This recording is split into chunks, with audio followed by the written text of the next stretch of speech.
Para calcular las necesidades de energía reactiva en una instalación, solo utilizamos una fórmula, que es esta de aquí. Potencia reactiva necesaria sería igual a la potencia activa de la instalación por la diferencia entre la tangente correspondiente al coseno de phi inicial menos la tangente correspondiente al coseno de phi final. Pero para comprender esa fórmula general vamos a hacer un poco de teoría. Y la teoría empieza con la trigonometría. Si conocemos dos lados de un triángulo rectángulo, podemos calcular el otro lado aplicando el teorema de Pitágoras. El teorema de Pitágoras establece que en todo triángulo rectángulo la longitud de la hipotenusa es igual a la raíz cuadrada de la suma del área de los cuadrados de las respectivas longitudes de los catetos. Triángulo y la famosa fórmula de Pitágoras. Y a través de esta fórmula podríamos encontrar la longitud de los catetos conociendo uno u otro cateto.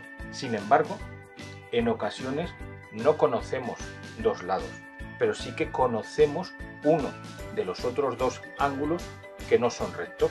En estos casos es cuando utilizamos el seno y el coseno. Ya nos empieza a sonar algo que hemos visto en esa fórmula general.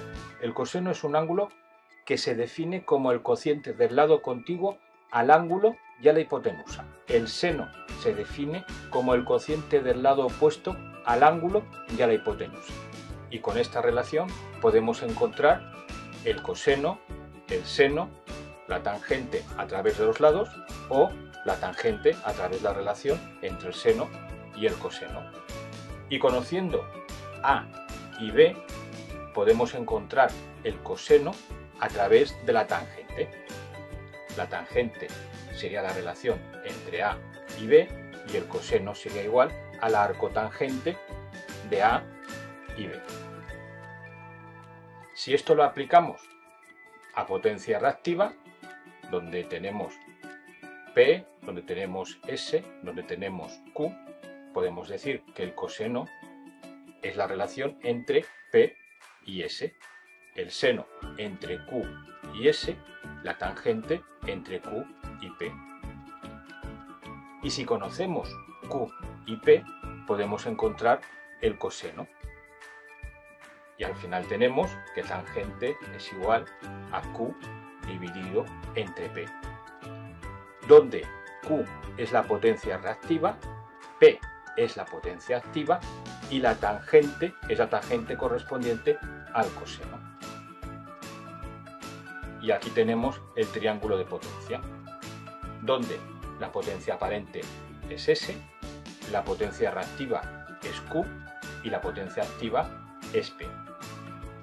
Con el triángulo de potencia lo que hacemos es ver gráficamente qué es lo que obtenemos al añadir condensadores, y al añadir los condensadores lo que hacemos es disminuir Q, los kilobares, disminuir S, la potencia aparente, por lo tanto el coseno de phi también disminuye. El coseno de phi es igual a la relación entre la potencia activa P y la potencia aparente S.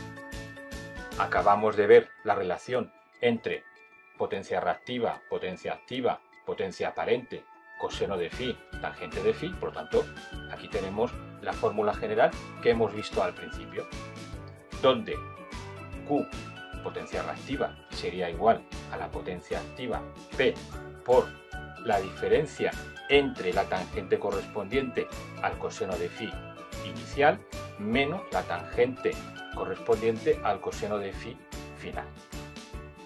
Y nada mejor que un ejemplo. Datos de partida. Potencia del transformador 400 kVA, con un índice de carga del 80%, un coseno de phi inicial de 0,75 y un coseno de phi deseado de 0,98. Todos los fabricantes tenemos en nuestro catálogo una tabla de doble entrada, donde podemos ver en las dos primeras columnas la tangente y el coseno antes de compensar, y las dos primeras filas que serían la tangente y el coseno de phi después de compensar. con los datos del ejemplo cuál sería la potencia reactiva necesaria. Y aquí tenemos esa tabla de doble entrada ampliada. ¿Cuál era el coseno de phi final? 0,98, que corresponde a una tangente de 0,20. ¿Cuál era el coseno de phi inicial? 0,75, que corresponde a una tangente de 0,88. La diferencia que hay entre la tangente correspondiente al coseno de phi inicial, en este caso tangente de 0,88, y la tangente correspondiente al coseno de phi final, en este caso una tangente de 0,20, hace una diferencia de 0,679. Por lo tanto, volviendo a la fórmula general, donde Q es igual a P por diferencia de tangentes, podemos decir que diferencia de tangentes sería el factor, y el factor en este caso es 0,679. Por lo tanto, solo nos falta encontrar la P en esta fórmula. Y para encontrar la P, ¿qué hacemos? Recordemos los datos de partida. Potencia aparente 400 kVA, índice de carga 80%, coseno de phi inicial 0,75 y coseno de phi final 0,98. Para encontrar la potencia activa tenemos potencia activa sería igual a S, que sería la potencia aparente, por el índice de carga por el coseno de phi. En este caso la potencia aparente sería la potencia del transformador, 400 kVA, por 0,8, que sería el índice de carga, correspondiente al 80%, por 0,75, que sería el coseno de phi inicial. Por lo tanto, potencia activa en este caso sería igual a 240 kilovatios. Ya tenemos potencia activa y tenemos la diferencia entre tangentes. Por lo tanto, simplemente hay que aplicar los datos obtenidos. Q sería igual a 240 por 0,679 igual a 163 kilovatios. Por lo tanto, necesitaríamos un equipo de 165 kilovatios o el más aproximado. Así de sencillo es calcular las necesidades de energía reactiva a través de la fórmula general.